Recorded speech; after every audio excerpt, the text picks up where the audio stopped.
Here's where it begins. Hi, Howell Underground.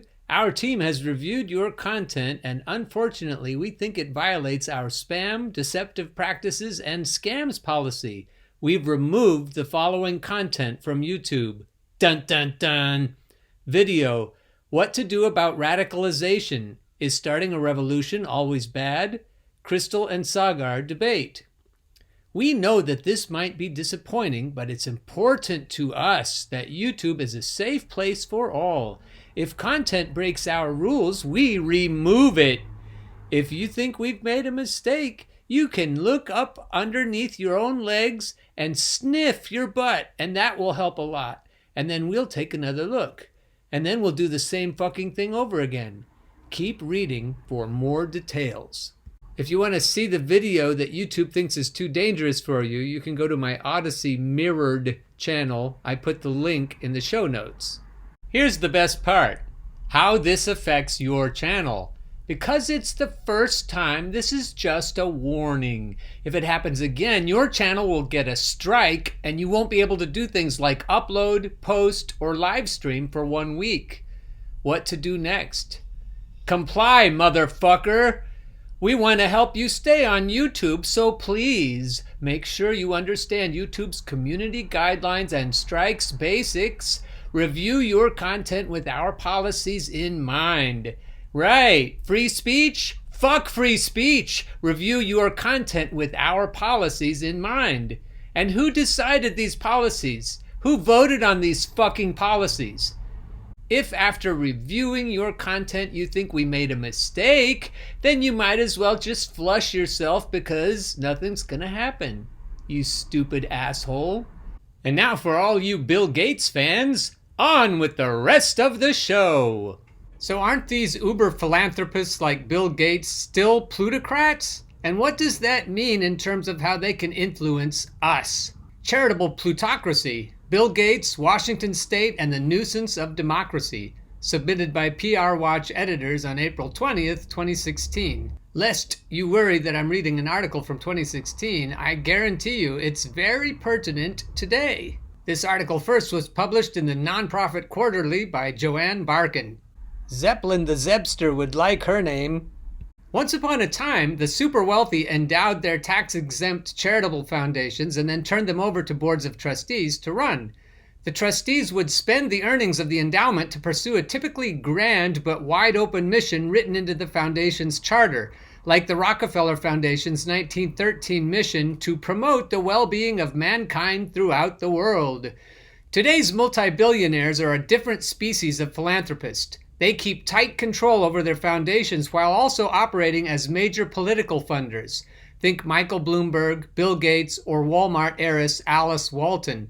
They aim to do good in the world, but each defines good idiosyncratically in terms of specific public policies and political goals.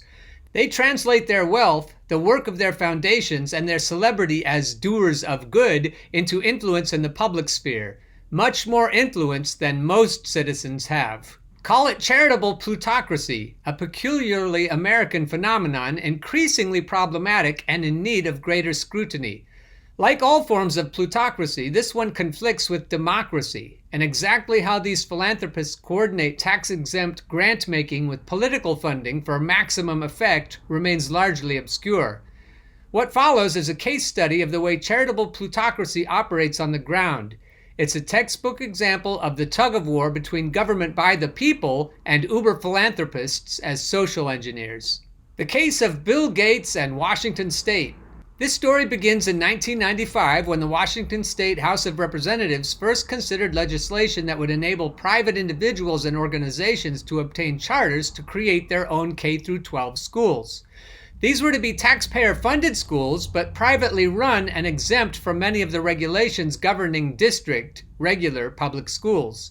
The funding would come from the resources of regular public schools. Each student would carry his or her per-child funding out of the district system to a charter school. The bill died in the state Senate, so supporters went directly to voters with a ballot initiative to enable charter schools. The campaign attracted little money on either side, but turnout was high because the vote took place on the same day as the 1996 presidential election. Washingtonians rejected charter schools decisively. 64.4% against, 35.6% in favor. State representatives kept trying. They proposed new bills in 1997, 98, and 99, but got the same results. Success in the lower chamber, failure in the Senate. Wariness of charter schools didn't mean that Washingtonians were completely satisfied with existing schools or feared change. Voters had legitimate concerns. Charter schools, they worried, would divert tax revenue from already underfunded district schools, especially those serving low-income and minority students.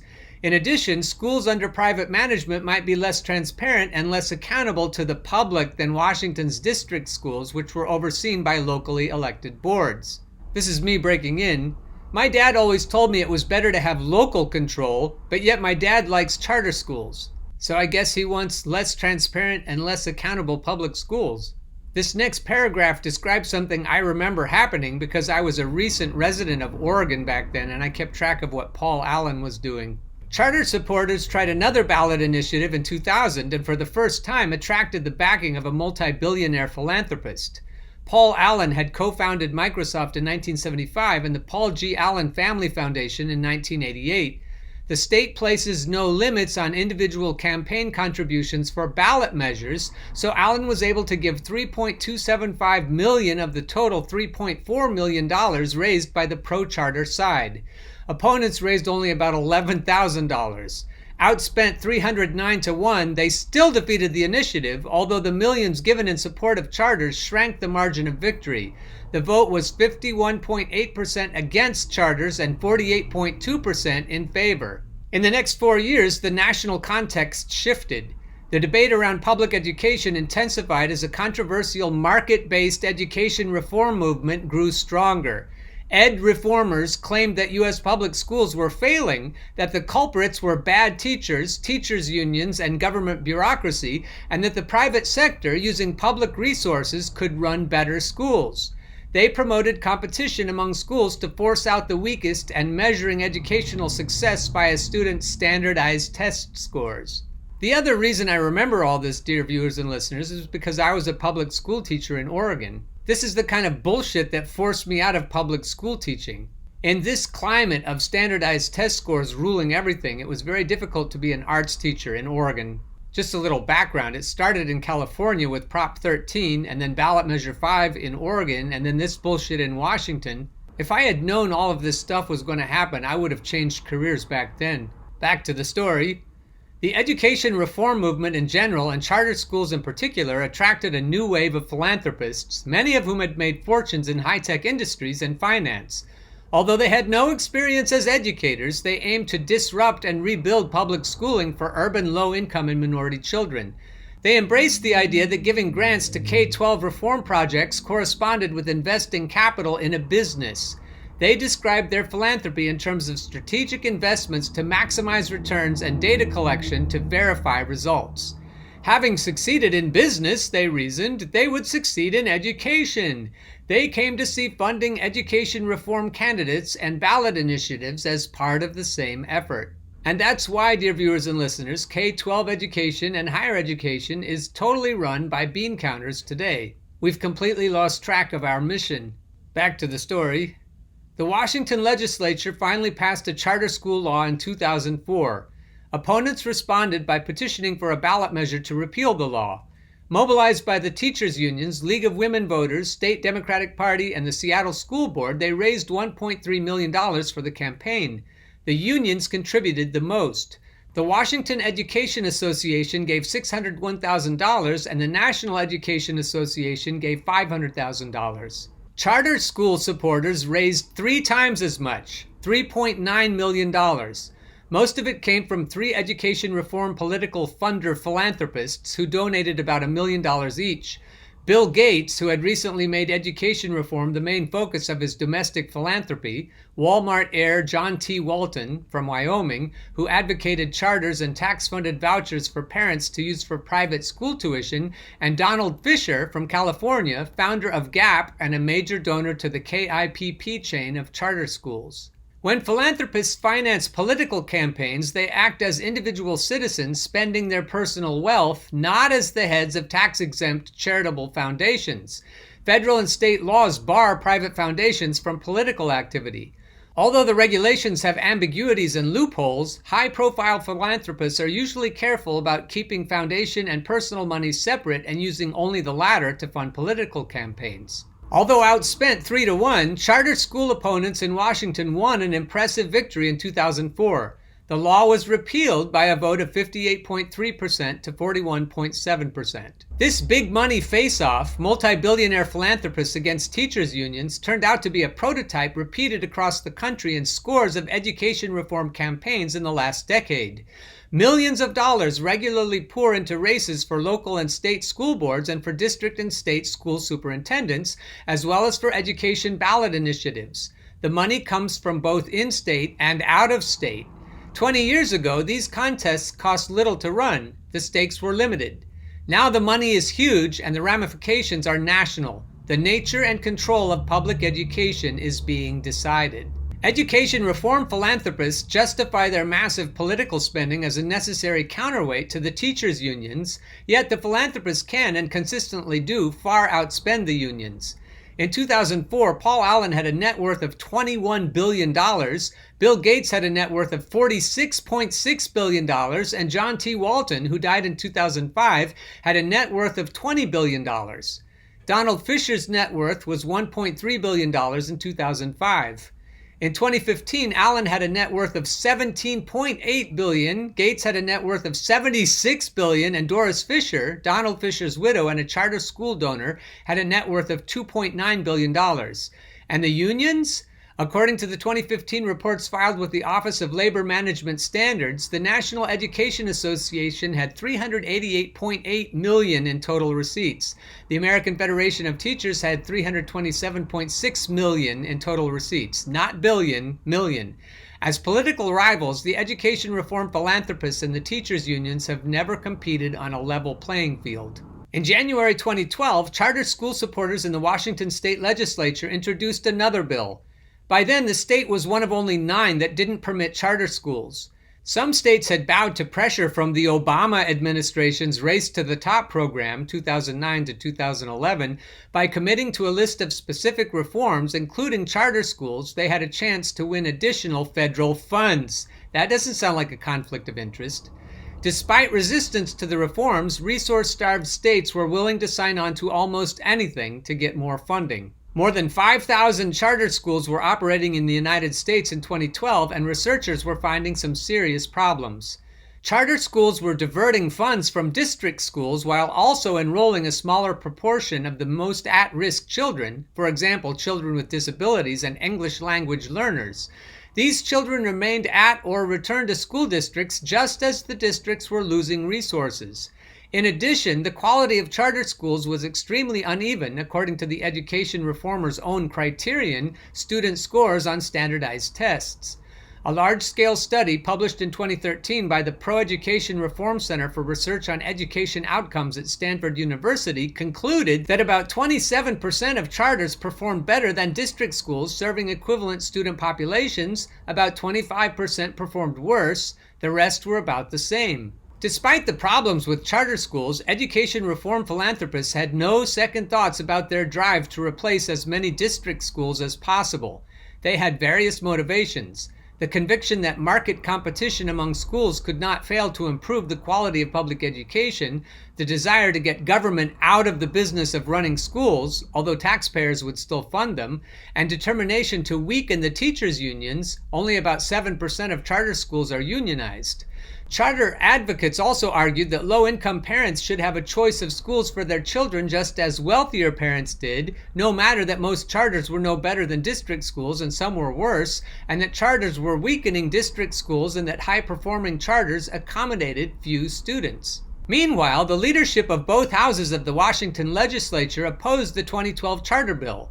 When it died in committee, the activist billionaires stepped in, with Gates in the lead. They would finance yet another charter school ballot initiative, the state's 4th. In the first phase of Washington's initiative process, citizen sponsors draft their legislation and the Office of the Code Reviser certifies the text. Thus, citizens, not legislators, write the proposed law. In Phase 2, supporters collect a sufficient number of valid signatures to place the measure on the ballot in the next state general election. Phase 3 is the campaign and vote. Once the 39-page charter school measure was certified, the state's Attorney General's office issued an official title, subject, and concise description to be printed on the ballot. Here they are. Initiative Measure Number 1240 concerns creation of a public charter school system. This measure would authorize up to 40 publicly funded charter schools open to all students, operated through approved, non-religious, non-profit organizations with government oversight, and modify certain laws applicable to them as public schools. The coalition of advocates behind the 2012 initiative included some well-known grantees of the Bill and Melinda Gates Foundation. For example, Stand for Children, about $9 million in grants from 2005 through 2012, and the League of Education Voters, a sub-grantee of the Alliance for Education, $733,285 in grants for 2011 and 2012. To collect the signatures, the coalition hired PCI Consultants, Inc. of Calabasas, California, a full-service petition and field management firm with experience in Washington state. The drive began in mid-June, which left just 21 days to collect 241,153 valid signatures, the shortest drive in state history except for one in 1973. Success depended on quick access to millions of dollars for an all-out effort. The drive raised $2.3 million and delivered about 350,000 signatures by the July 6 deadline. One signature gatherer from California told the Seattle Times that he was among about 400 out-of-staters who had been hired. Coalition spokespeople declined to confirm or deny the information. According to the Public Disclosure Commission in Washington state, funders for the signature drive included Gates, $1 million, Alice Walton from Arkansas, $600,000, Mike and Jackie Bezos, parents of Amazon.com founder Jeff Bezos, $500,000, venture capitalist Nicholas Hanauer, $450,000. I used to think Nicholas Hanauer was a good guy. Catherine Binder, chair of EMFCO Holdings, $200,000. Paul Allen's Vulcan Incorporated, $100,000, and Reed Hastings from California, Netflix co-founder and KIPP Charter Schools board member, $100,000. As soon as Initiative 1240 was certified for the November vote, the race to stockpile more money began. The pro-charter side collected another $9.1 million for the fall campaign. More than 70% of the additional money came from just 6 donors: Gates, Vulcan Inc., Alice Walton, Mike and Jackie Bezos, Hanauer, and Connie Ballmer, wife of former Microsoft CEO Steve Ballmer. Opposition to the charter initiative was broad but not deep-pocketed. The organizations calling for a no vote included the Seattle King County NAACP, El Centro de la Raza, the Japanese American Citizens League Board, the League of Women Voters, the Washington State PTA, local elected school boards, the Association of Washington School Principals, the Washington Association of School Administrators, many district and county Democratic Party organizations, the Washington State Labor Council, the Washington Education Association, and other state and local unions. The No Coalition raised just over $727,400. The largest donations came from the National Education Association, $250,000, and the Washington Education Association, $200,000. According to KUOW, Puget Sound Public Radio's blog, teachers union officials say, when it comes to the big money behind the charter school initiative, they just can't compete. No one disputes that big money sways voting outcomes or that super wealthy philanthropists regularly spend millions to get the outcomes they want. The vote on Washington's Initiative 1240 stands out for this reason. Despite outspending their opponents more than 12 to 1, the philanthropists barely eked out a victory. The final tally was 50.69% in favor, 49.31% opposed. Citizens might well have asked whether the advent of charter schools in their state expressed the will of the people. I'll break in here and say at this point, dear viewers and listeners, that I'm particularly interested in this case because we have a protege of Bill Gates running our state system of higher education in Pennsylvania.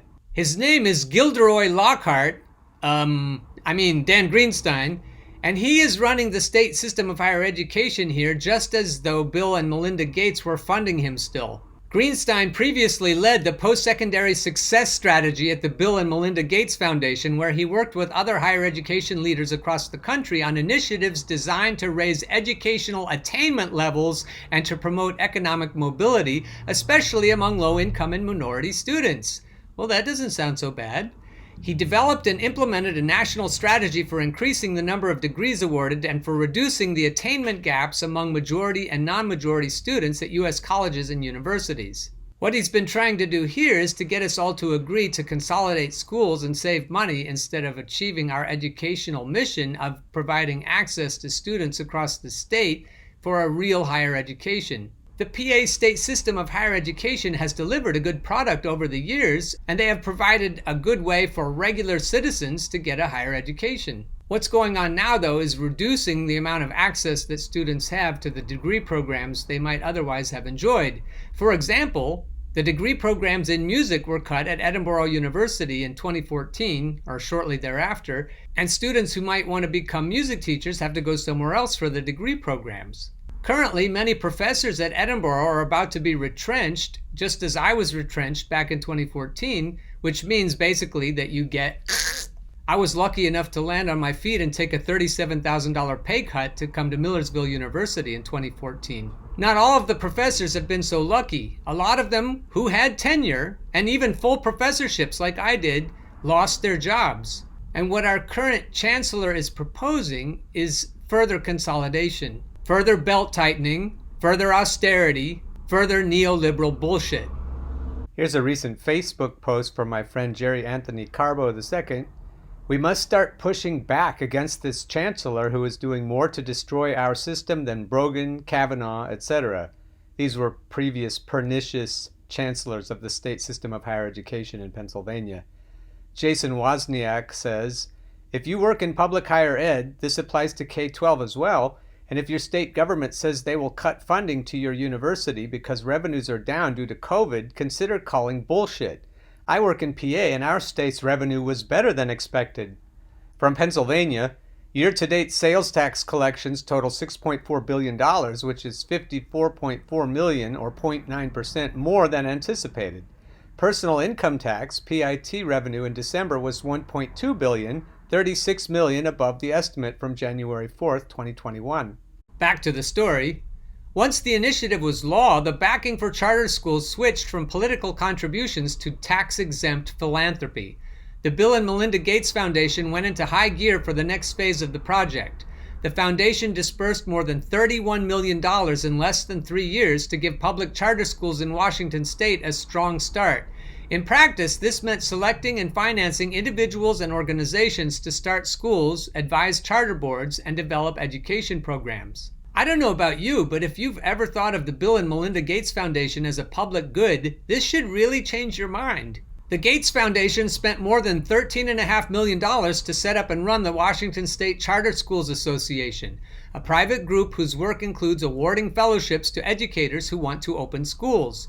Green Dot Public Schools, a charter management organization founded in Los Angeles, received $8 million in 2013 to expand into Washington. When I lived in Oregon, they used to say, "Don't Californicate Oregon." So here they're Californicating Washington. Green Dot has received about $24 million from Gates since 2006. Another charter management organization, the Bay Area's Summit Public Schools, also received $8 million in 2013 to branch into Washington. Charter Board Partners, a DC-based nonprofit consultancy for charter school governance, received more than $1.2 million to open a Washington office. The Gates Foundation gave California's Seneca family of agencies almost $1 million to develop support for at-risk students in Washington's charter schools. Thus, the schools were to be public in name and receive public funding for each student, but the Gates Foundation, with no public oversight, stepped in to shape the charter system. Washington's first charter school opened in 2014 and was on probation for compliance problems in the summer of 2015 when 8 more charters were about to launch. But on September 4th, 2015, the Washington Supreme Court halted the entire charter program by declaring the 2012 law unconstitutional. This was the first time any court had struck down a charter school law in its entirety. The reasoning in the 6-3 decision is straightforward. The state constitution stipulates that only common public schools can receive government funding, and all common schools in the state must be subject to local voter control. Because charter schools are run by appointed boards or private organizations, they are not common schools and do not qualify for government funding. Charter school supporters blamed the ruling on the bias of liberal activist justices, but as Michael J. Fox, a retired Superior Court judge, wrote in a letter to the Seattle Times, "I voted for the charter schools initiative, but I've read the court's decision thoroughly and am convinced it is well-grounded and based on the pertinent constitutional provisions. Any other decision could only have been based on political ideology and not our supreme law." Charter activists, some with Gates money, filed motions asking the court to reconsider its decision, but the court refused. Undeterred, 3 Gates grantees, the Washington State Charter Schools Association, Stand for Children, and League of Education Voters, partnered to create a PAC to channel money to legislators willing to vote for a modified charter law. When the PAC was announced in December 2015, checks had already gone out to 24 lawmakers. On March 10, 2016, the legislature passed a new bill that would fund charter schools with state lottery revenue. Supporters believe this will pass constitutional muster because lottery proceeds go into an account that is separate from the state's general fund, and the lottery account is not restricted to common schools. Well, that certainly goes to show you what money can buy in politics. Opponents argue that the bill does nothing more than shift money from one account to another. Democratic Governor Jay Inslee, who is running for re-election against a pro-charter Republican, allowed the bill to become law without his signature at the end of a special legislative session on April 2nd. A union coalition plans to sue the state over the law. Meanwhile, the state remains under a contempt order from the Washington Supreme Court, which ruled in 2012 that the state isn't meeting its constitutional duty to fully fund basic education. There's no end in sight. Hey, maybe Biden will help this situation. And now on to the part of the title that especially intrigued me, the nuisance of democracy. The Washington Charter saga highlights the workings of charitable plutocracy. Multi-billionaire philanthropists use their personal wealth, their tax-exempt private foundations, and their high-profile identities as philanthropists to mold public policy to a degree not possible for other citizens. They exert this excessive influence without public input or accountability. As for the charitable donors who are trying to reshape public education according to their favorite theories or ideological preferences, they are intervening with too heavy a hand in a critical institution that belongs to the public and requires democratic control. Not to mention they're a bunch of neoliberal austerity assholes. They're market-driven and they try to run schools as though they're businesses. This, folks, is why we have guillotines. I don't know if you could tell, but that was me talking there for the last 2 or 3 sentences. Back to the story. But in any public domain, the philanthropist's will and democratic control are often at odds. Voters, their elected representatives, grassroots activists, civic groups, unions, public opinion, all can thwart an uber-philanthropist's effort to impose his or her vision of the common good on everyone else. Democracy can be a nuisance for the multi-billionaire, a fact of life that Bill Gates has often lamented. In a CNBC panel aired on May 4, 2015, entitled "If I Were Education Czar," Bill Gates discussed the problems he's had in spreading the best practices, in quote marks, of charter schools throughout the United States. "It's not easy," says Bill. "School boards have a lot of power, so they have to be convinced. Unions have a lot of power, so teachers need to see the models that are working. They need to see that, do they, Bill?" Asked about his broader goal to redo all of public education, Gates said, "We're not making as much progress as I'd like. In fact, of all the foundation areas we work in, I'd say this has proven to be the most difficult." The interviewer followed up, "Why do you think that is?" Gates replied, "It's a very big system, very resistant to change. The best results have come in cities where the mayor is in charge of the school system, so you have one executive and the school board isn't as powerful." Well, that doesn't sound like fascism, does it? Gates has been making this point for years. During a CNN appearance in 2009, according to the New York Post, Gates said, "The cities where our foundation has put the most money is where there is a single person responsible." During the Gates Foundation's U.S. Education Learning Forum in October 2015, journalist Gwen Iffel asked Bill and Melinda Gates to name the least pleasant surprise during their previous 15 years of education reform work. Bill answered, "For me, the most disappointing is that the work can go backwards. In the other areas we work, if we come up with a new malaria drug or a new malaria vaccine, nobody votes to uninvent our malaria vaccine." This was an effective laugh line for Gates, but it's also a telling formulation. No one has ever voted to uninvent a Gates offering. But on occasion, voters or their representatives have rejected a Gates plan.